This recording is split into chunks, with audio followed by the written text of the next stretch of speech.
Hello students, welcome to B pharmacy. Myself Raju मेश मंडल। तो चलिए स्टार्ट करते हैं हमारा new experiment of pharmaceutical analysis B pharmacy first semester. So हम लोग देख रहे हैं preparation and standardisation of 0.1 normal NaOH या 0.1 मोलार NaOH। ठीक है, तो NaOH के लिए दोनों ही बराबर है, 0.1 और 0.1 नॉर्मल और मोलार NaOH के लिए।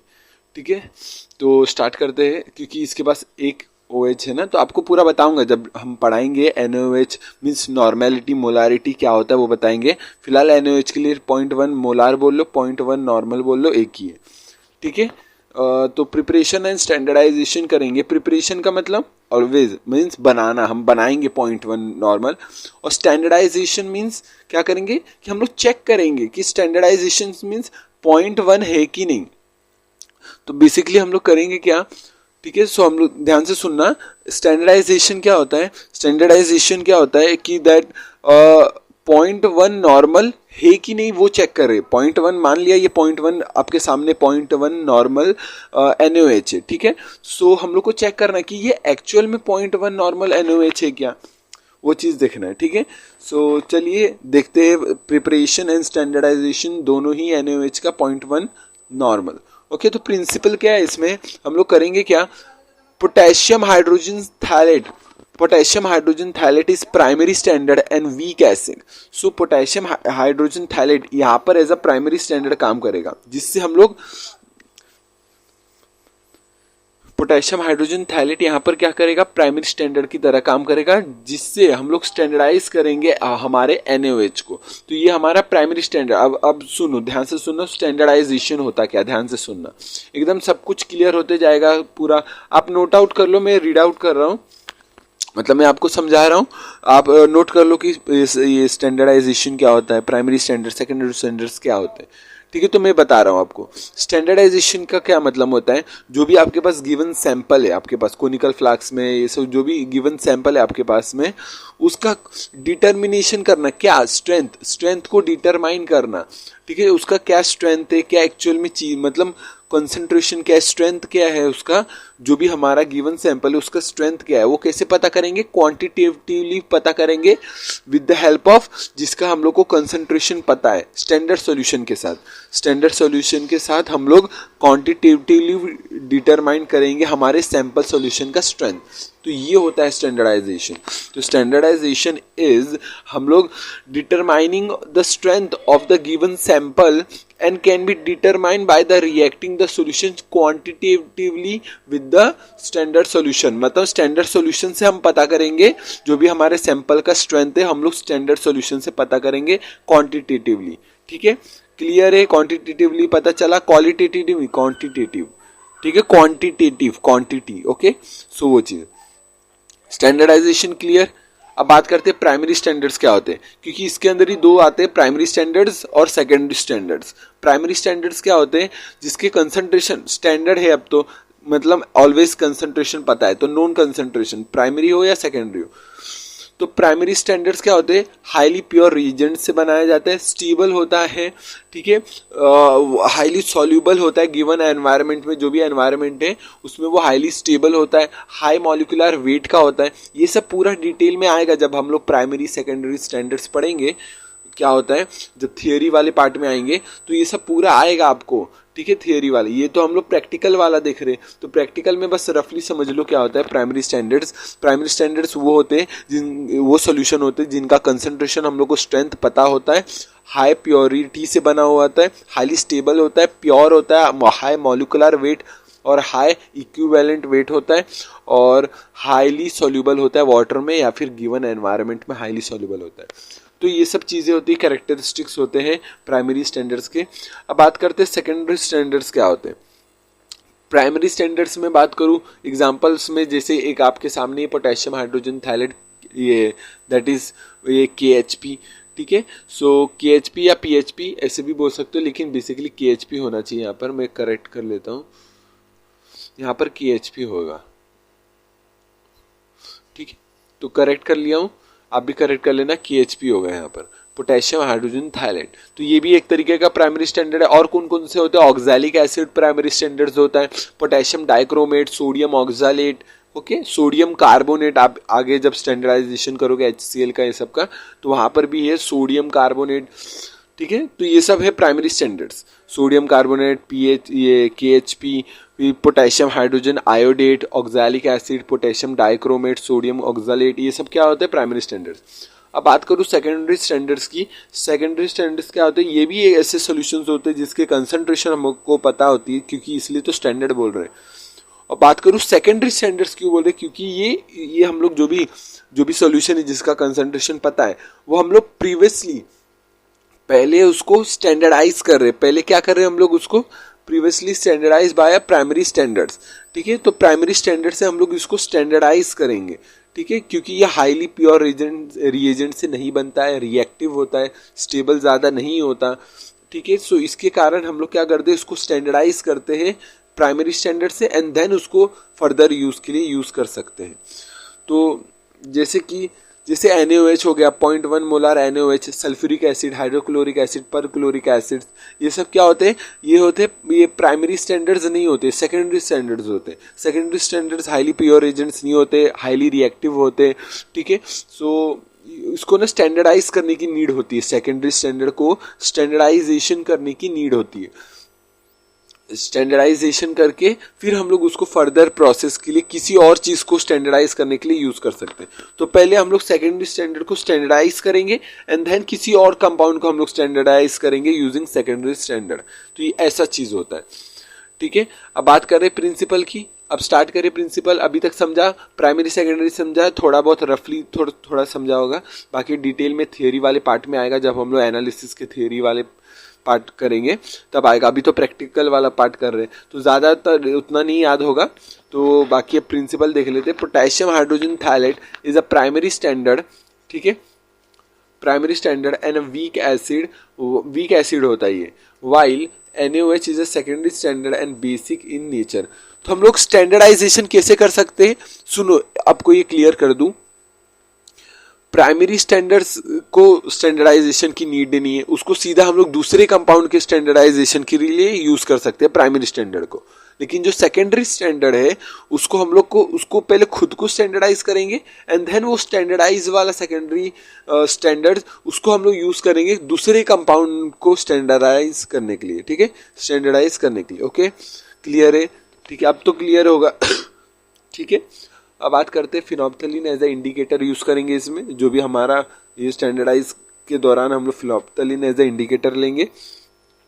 और ये एक तरीके का न्यूट्रलाइजेशन रिएक्शन है, एसिड बेस टाइट्रेशन है। कैसे, ये KHP क्या है, एसिडिक, वीकली एसिडिक, और NaOH क्या है, बेस। तो एसिड बेस रिएक्शन करके क्या बनेगा, दैट इज न्यूट्रलाइजेशन रिएक्शन या न्यूट्रलाइजेशन टाइट्रेशन बोल सकते हो, ठीक है। तो चलिए रिएक्शन देख सकते हो आप आपके सामने, देख रहे हो यहाँ पर KHP है, पोटेशियम हाइड्रोजन थायलेट, और वहाँ पर रिएक्ट कर रहा है NaOH के साथ। जब रिएक्ट कर रहा है तो हम लोग को बनेगा सोडियम पोटेशियम थायलेट बनेगा, वाटर मॉलिक्यूल बनेगा। तो सोडियम पोटेशियम थायलेट बन गया, क्लियर है यहाँ तक। अब बात करते हैं प्रिपरेशन ऑफ 0.1 मोलार NaOH। तो पहले प्रिपेयर करेंगे फिर उसको स्टैंडर्डाइज करेंगे। स्टैंडर्डाइजेशन की नीड होती है क्योंकि ये सेकेंडरी स्टैंडर्ड है, ठीक है। Preparation of 0.1 molar NaOH। अब कैसे करेंगे, 0.4 ग्राम हम लोग को वेट करना है, जो भी NaOH है उसको वेट करना है 0.4 ग्राम, और फिर क्या करना है, वॉल्यूमेट्रिक फ्लास्क में ट्रांसफर करना है, और कुछ वाटर में, कुछ डिस्टिल वाटर में उसको डिसॉल्व करना है, और फिर जो भी वो हमारा 100 ml का जो भी वॉल्यूमेट्रिक फ्लास्क है उसको मार्क तक उसको डाइल्यूट कर देना है डिस्टिल वाटर से, ठीक है। अब बात करते हैं 0.1 मोलार KHP पोटेशियम हाइड्रोजन थायलेट कैसे बनाएंगे। 1.02 ग्राम PHP लेंगे, ट्रांसफर करेंगे वॉल्यूमेट्रिक फ्लास्क में, लेकिन इस बार ये वॉल्यूमेट्रिक फ्लास्क 50 ml का होगा। 50 ml का होगा मीन्स वही उसको डिसॉल्व करना है, फिर 50 ml तक उसको मार्क करना है। तो पहले थोड़े वाटर में डिसॉल्व कर लेंगे और फिर वॉल्यूम मेड कर देंगे अप टू 50 ml PHP के लिए, ठीक है। अब बात करते हैं रिएक्शन को। अभी आपको एक्सप्लेन कर दिया, बस सोडियम यहाँ पर रिप्लेस कर देता है हाइड्रोजन को, तो सोडियम पोटेशियम थायलेट बनता है, ठीक है। अब बात करते हैं कैलकुलेशंस की, मेन यहाँ पर आता है। अब सुनना ध्यान से, इसमें दो टाइप का है, आप इधर ये फॉलो करो, इधर ये फॉलो करो आपको, बट ये वाला कर सकते हो, फॉलो तो करो, क्योंकि ये वाला देखो सुनो क्या होता है, क्योंकि ये वाला फैक्टर आपको निकालने आना चाहिए। ये M1V1 M2V2 कैसे करेंगे, चलो ये वाला पहले बता देता हूँ। इसमें हम लोग करेंगे क्या, ये मान लो ये पीएचपी का साइड है, ये एनओएच का साइड है, तो मोलारिटी किसका डालेंगे, पीएचपी का, कितना है 0.1, ठीक है। वॉल्यूम क्या है पीएचपी का, जो हमारे ब्यूरेट में होगा पीएचपी प्राइमरी स्टैंडर्ड, उसका वॉल्यूम कैसे, ब्यूरेट रीडिंग से पता चलेगा कि कितना आपको रीडिंग आए, उस हिसाब से आपका V1 आएगा। M2 क्या होगा, जो हम लोग को फाइंड करना है, मोलारिटी एनओएच का फाइंड करना है, और V2 क्या होगा, हमारा जितना हम लोग ने एनओएच लिया है कोनिकल फ्लास्क में। तो ये होता है एनओएच का वॉल्यूम, मतलब यहाँ से मोलारिटी ऑफ एनओएच मिल जाएगा, ये एक फॉर्मूला हो गया, ठीक है। अब बात करते हैं हम लोग दूसरे कैलकुलेशंस की, ध्यान से सुनना। ये वाला कैलकुलेशन कैसे करने का ये दिखा रहा हूँ। 1 मोल ऑफ पीएचपी बराबर होगा reacting with the 1 mole of NOH. यहाँ देख सकते हो, यहाँ पर ये केएचपी 1 मोल के साथ रिएक्ट कर रहा है एनओएच के 1 मोल के साथ। तो 1 मोल का वेट कितना होता है, मीन्स वही पीएचपी का मॉलिक्यूलर वेट क्या होता है, इतने इसके बराबर होता है, ठीक है, दैट इज 204.22। और ये इसमें क्या होगा, ये आपको पता होगा, 1 मोल किसमें, 1 मोलार ऑफ 1000 ml। तो 1 मोल किसके बराबर होगा, आपको पता है ना मोलारिटी क्या होता है, मोल्स अपॉन वॉल्यूम। तो मोल्स क्या होगा, वॉल्यूम इंटू में मोलारिटी, तो वॉल्यूम इंटू में मोलारिटी, यहाँ पर इंटू आएगा, ठीक है। और यहाँ पर क्या आ गया, दैट इज वेट आ गया आपका, मॉलिक्यूलर वेट क्या है 204.22 ग्राम पर मोल पीएचपी का। तो मतलब इसका इतना इसके बराबर है, ये बता रहा है। तो आगे हम लोग कैलकुलेशन कैसे करते हैं, देखो ध्यान से। अब इसको 0.1 किया, देखो ध्यान से, अगले स्टेप में देखो, इसको 0.1 मोलार का एनओएच चाहिए, तो यहाँ पर एक पॉइंट शिफ्ट हो जाएगा और यहाँ पर आएगा एक पॉइंट, ठीक है, यहाँ पर आएगा, देखो 20.4 हो गया, क्योंकि यहाँ पर एक पॉइंट लिया ना। सुनो ध्यान से, हम लोग को क्या चाहिए, हम लोग को 1 ml ऑफ 0.1 मोलार एनओएच चाहिए। अब वो कैसे लाएंगे, फ्रॉम 1 और 1000 ml से। पहले तो इसको 0.1 करेंगे, इसको 0.1 करेंगे, तो यहाँ पर पॉइंट शिफ्ट हो जाएगा और 20 बन जाएगा, बना। और इसको 1000 से 1 करना है, तो 1000 से डिवाइड करना है, तो इधर भी 1000 से डिवाइड करो, तो ये आपको इक्विवेलेंट फैक्टर आ जाएगा। तो 1 ml of 0.1 molar NaOH is equivalent to the 0.024422 gram per mole. Clear है। अब बात करते हैं, देखो ये वाला क्लियर हो गया, ये इक्विवेलेंट फैक्टर, ये आपको ये निकालने आना चाहिए, ठीक है, बहुत काम आता है, ये निकालने आना चाहिए। और मैं बात करूं अगर, हाँ, अब कैलकुलेशन कैसे करना है, ये 1 ml ऑफ 0.1 मोलार NaOH किसके बराबर है, 0.020422 ग्राम ऑफ PHP। अब ध्यान से सुनना क्या होगा, डैश ml ऑफ, अभी देखना यहाँ पर क्या लिखना है आपको, ब्यूरेट रीडिंग, जो भी आपका समझ लो 12.3 आया ब्यूरेट रीडिंग, मान लिया 12.3 ब्यूरेट रीडिंग आ गया, y मोलार NaOH, ठीक है। हम लोग को यही मोलारिटी फाइंड करना है, इसलिए y लिया है, मोलारिटी फाइंड करना है कि एक्चुअल में, क्योंकि हम लोग को पता है 0.1 मोलार नॉर्मल है या मोलार है, 0.1 है, हम लोग को वही चेक करना है, स्टैंडर्डाइजेशन से वही चेक करना होता है कि ये एक्चुअल में 0.1 है कि नहीं। तो वही हम लोग इधर y डालेंगे, y मोलार, और 12.3 इसका क्या है एक्चुअल में, 12.3 ब्यूरेट रीडिंग मान लिया हम लोग ने, एग्जांपल में 12.3 लिया ब्यूरेट रीडिंग। इक्विवेलेंट किसके बराबर होगा, 0.205 ग्राम। ये हम लोग ने, ये क्या है पता है आपको, जो हम लोग ने एक्चुअल में पीएचपी जब वेट किया था, तो हम लोग ने बोला ना पीएचपी कैसे वेट करना है, 0.2 ग्राम लेना होता है पीएचपी, ठीक है, समझ में आ रहा है।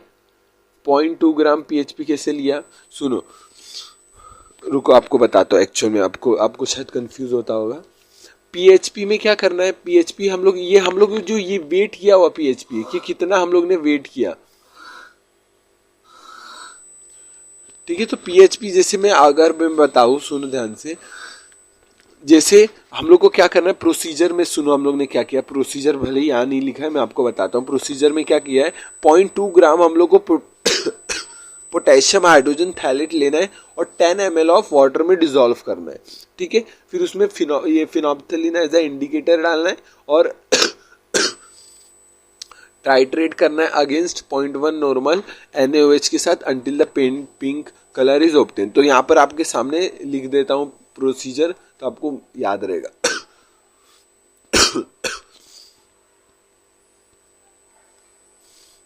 मैंने क्या बोला था सुनो, ये वाला है ना, हम लोग ने क्या बोला 1.02 में हम लोग 50 ml में डिजोल्व कर रहे हैं, ठीक है। अब उसी को अगर आप 0.2 ग्राम ले लोगे तो उसको 10 ml में डिजोल्व करना है, ठीक है। ये चीज है, बस यही कुछ और कुछ नहीं है। तो हम लोग 10 ml लेंगे ना, कोनिकल फ्लास्क में जो हम लोग टाइट्रेशन के लिए लेंगे वो कितना pHP लेंगे, दैट इज 0.2, ये 0.2 ग्राम लेंगे 10 ml में तो उसका 10 ml हम लोग किस में लेंगे, कोनिकल फ्लास्क में। एंड ऑफ द लेक्चर में आपको रिवाइज करवा दूंगा, ठीक है। तो कोनिकल फ्लास्क में हमारा है 10 ml ऑफ 0.1 मोलर pHP, ठीक है। तो वेट कितना किया था 0.2, 10 के हिसाब से 0.2 लिया है ग्राम pHP का और ये हमारा इक्विवेलेंट फैक्टर था। अब बस क्रॉस मल्टीप्लाई करना है और y की वैल्यू हम लोग को मिल जाएगी ये हमारा आ गया, जैसे y इधर रहेगा ये 12.3 यहाँ पर मल्टीप्लाई हो जाएगा इसके साथ, ठीक है। ये इधर मल्टीप्लाई हो जाएगा, ये cross multiply, just cross multiply करो आपको y मिल जाएगा, y की वैल्यू मिल जाएगी, ठीक है। बस इतना ही रिएक्शन में है सॉरी, इतना ही रिएक्शन में मैं आपको पूरा रिवाइज करवाता हूँ, ठीक है। अब ध्यान से सुनना, थोड़ा बहुत कंफ्यूज हो गए होगे तो सॉरी, अभी ध्यान से सुनना। स्टार्ट करते हैं। Preparation and standardisation of 0.1 normal NaOH हम कर रहे हैं। सिंपल है रिएक्शन, ज़्यादा दिमाग नहीं लगाना है। ये हम लोग को क्या करना है, हम लोग को पहले प्राइमरी सेकेंडरी स्टैंडर्ड समझ में आ गया, ये दैट इज स्टैंडर्डाइजेशन क्या होता है वो देख लिया। स्टैंडर्डाइजेशन का मतलब होता है कि जब हम लोग 0.1 है कि नहीं वो चेक कर रहे हैं, एक्चुअल में है कि नहीं 0.1, लिखा तो है 0.1 है लेकिन एक्चुअल में है कि नहीं वो स्टैंडर्डाइजेशन से पता चलता है, ठीक है। तो प्राइमरी एंड सेकेंडरी स्टैंडर्ड्स पता चला। प्राइमरी स्टैंडर्ड प्योर एजेंट से स्टेबल होता है, अनरिएक्टिव होता है, ज़्यादा रिएक्ट नहीं होता। और सेकेंडरी स्टैंडर्ड्स हाईली मतलब थोड़ा ये मतलब हाईली रिएक्टिव होता है, अनस्टेबल होता है as compare to primary standard, और उसको स्टैंडर्डाइजेशन के लिए नीड होती है सेकेंडरी स्टैंडर्ड्स को, ठीक है। रिएक्शन आपके सामने, रिएक्शन समझ में आ गया। बात करते हैं प्रोसीजर की, ध्यान से सुनना। प्रिपरेशन प्रोसीजर भले ही नहीं लिखा है, आप लिख लेना, सुनो आप लिख लेना, ठीक है। पहले हम लोग क्या करेंगे, 0.1 मोलार NaOH प्रिपरेशन आपके सामने, ठीक है। 0.1 मोलार NaOH कैसे लिखेंगे, 0.1 मोलार बनाएंगे कैसे, 0.4 ग्राम हम लोग NaOH वेट कर लेंगे और फिर उसको 100 ml ऑफ वॉल्यूमेट्रिक फ्लास्क में डिसॉल्व कर देंगे, ठीक है। यहाँ तक क्लियर है। तो हम लोग ने 100 ml ऑफ NaOH बनाया, जो हम लोग कहाँ डालेंगे, ब्यूरेट में डालेंगे। इसकी रीडिंग हम लोग को चाहिए होती है ब्यूरेट में, ठीक है, NaOH की। अब बात करूँ कोनिकल फ्लास्क की, तो कोनिकल फ्लास्क में क्या चाहिए, 0.2 ग्राम लेना है, 0.2 ग्राम लेना है 10 ml ऑफ डिस्टिल वाटर में, और वो 10 ml हम लोग को किस में डालना है कोनिकल फ्लास्क में डालना है, ठीक है, जिससे हम लोग टाइट्रेट करेंगे NaOH के साथ। तो पॉइंट हम लोग को कोनिकल फ्लास्क में आ गया कितना, 10 ml ऑफ PHP, ठीक है, पोटेशियम हाइड्रोजन थैलेट 10 ml आ गया किसके अंदर, दैट इज कोनिकल फ्लास्क में। अब टाइट्रेशन स्टार्ट कर रहे हैं, टाइट्रेशन स्टार्ट किया, ठीक है। तो टाइट्रेशन करते करते हम लोग फिनोप्थलीन एज ए इंडिकेटर इसमें लेंगे। फिनोप्थलीन क्या करेगा, जैसे ये वीक एसिड और ये बेस रिएक्ट कर लेंगे और न्यूट्रलाइजेशन आ जाएगा, और जैसे एक्सेस NaOH आ जाएगा वो बेसिक pH हो जाएगा, और बेसिक pH में हमारा फिनोप्थलीन पिंक कलर देता है। तो पेल पिंक कलर आया वो हमारा एंड पॉइंट है, वहाँ पर रिएक्शन स्टॉप करना है और कैलकुलेशन देखना है। जो भी ब्यूरेट रीडिंग आया आपको उसको नोट करना है। मान लिया 12.3 है आपका ब्यूरेट रीडिंग, ठीक है। तो ये आपको पता चला, ये आपको ये लिखना है 1 मोल इसके बराबर है, क्योंकि ये रिएक्ट कर रहे हैं ना 1 मोल और 1 मोल इसके साथ। फिर आपको ऐसे ही सॉल्व करते आना है, और हम लोग को इक्विवेलेंस फैक्टर मिल गया, देखो आपको दिख रहा है, ठीक है। तो हम लोग को ब्यूरेट रीडिंग है मान लो 12.3 आ गया, वाई मोलर का हम लोग को यही मोलारिटी चेक करना है, और ये हमारा वेट किया हुआ है PHP 0.205, ऑलमोस्ट 0.2 हम लोग को वेट करना था, क्योंकि वेइंग में थोड़ा उधर उधर होता है। तो 0.205 ग्राम ऑफ PHP, ठीक है। अब क्रॉस मल्टीप्लाई करना है, y यहाँ पर हम लोग को मिल जाएगा, यहाँ से y हम लोग को मिल जाएगा, वो हमारा मोलारिटी होगा एक्चुअल में। जैसे मान लिया हम लोग का ये मोलारिटी हो गया, बोला तो 0.1 था लेकिन एक्चुअल में क्या आ गया 0.101 तक आ गया। तो थोड़ा बहुत उधर उधर होता है, तो वही हम लोग स्टैंडर्डाइजेशन से पता करते हैं मोलारिटी, ठीक है। तो इस वीडियो को यहीं पर स्टॉप करते हैं, मिलते हैं नेक्स्ट वीडियो में। ये बाकी वीडियो समझाए कि नहीं कमेंट में बताना, अगर फिर भी डाउट है तो मैं अगेन रिपीट कर दूंगा नेक्स्ट वीडियो में। बाकी बता देना कमेंट में कैसा लगा वीडियो। तब तक के लिए टेक केयर, जय हिंद, जय भारत, बाय। मिलते हैं नेक्स्ट वीडियो में जल्दी न्यू टॉपिक के साथ, बाय।